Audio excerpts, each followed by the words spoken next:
And it says, around the middle of the 20th century, a theory of translation known as dynamic equivalence became the fashionable translation theory. Dynamic equivalence, more recently sailing under the name functional equivalence, has as its aim to reproduce not the words of the original text, but the ideas or thoughts. The ideas and thoughts of who? The ideas and thoughts of these so-called scholars that the Illuminati has set up, to make sure that they offset the prophecy and the truth of Israel, the Israelites, and who they are, and to keep them away by way of religion.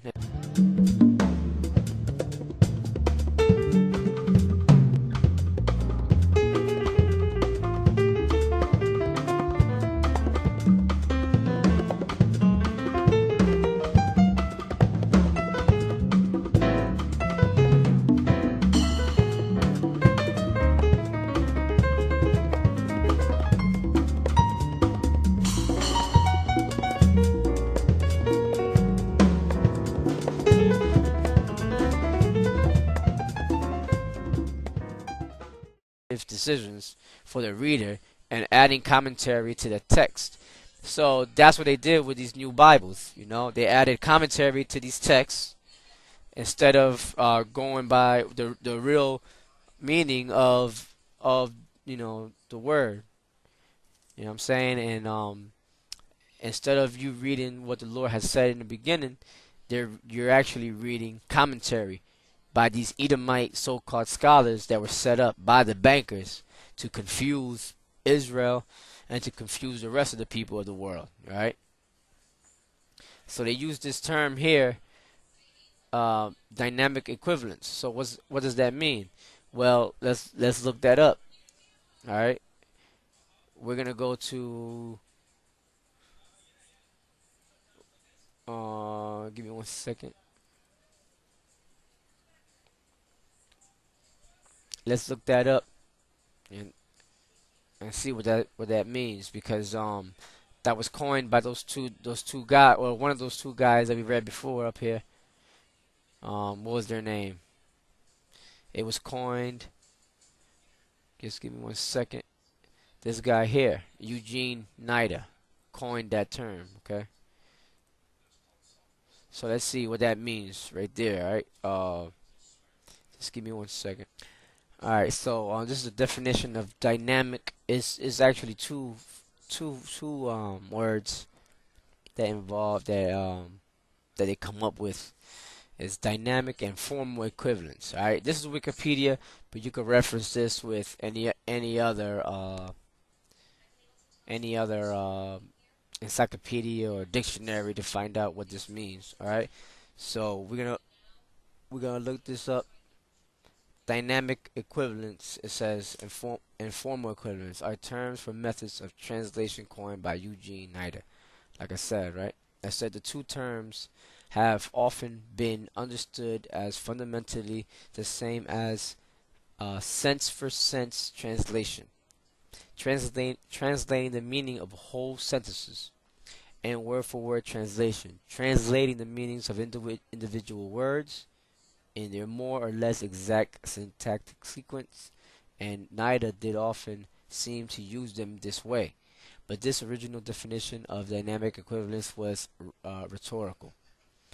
The idea was that the translator should translate so that the effect of the translation on the target reader is roughly the same as the effect of the source text once was on the source reader. As Nida himself wrote in the glossary of the theory and practice of translation, dynamic equivalence is the quality of a translation in which the message is the original text has been so transported into the receptor language that the response of the receptor is essentially like that of the original receptor. Nida tended to use the term so that the response of the receptor was mostly semantic. The target reader took the meaning of the text to be such that the source reader should have taken the source text to mean the same thing, which had led to critical accusations that this was just sense for sense translation in new guise. But if response is taken in its full extension, dynamic equivalence could include not only what Aristotle in the rhetoric calls logos, meaning the structure, but ethos, the reader's assumption about the text authority, and pathos, how the reader feels about the text. In later years, because that's what a lot of these translations are. It's they make it to where how someone's feelings are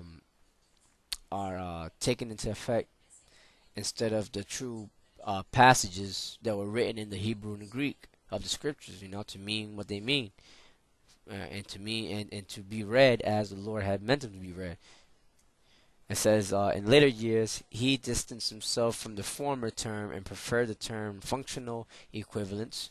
The term functional equivalence suggests not just that the equivalence is between the function of the source text in the source culture and the function of the target text translation in the target culture, but that function can be thought as a property of the text.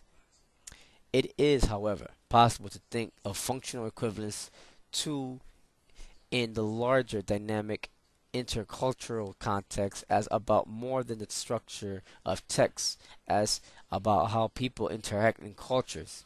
The terms dynamic equivalence and formal equivalence were originally coined to describe ways of translating the Bible. So, and it says, but the two approaches are applicable to any translation. So pretty much, this whole paragraph is telling you that a lot of these newer translations were set up as commentary by these so-called scholars, to interpret the Bible in the way that they felt the Bible should be read, or what the Bible's saying, when they were totally wrong. They totally forgot about the true definitions of the words in the Bible, going back to the Hebrew and to the Greek, and they just started making up their own doctrine, so to speak.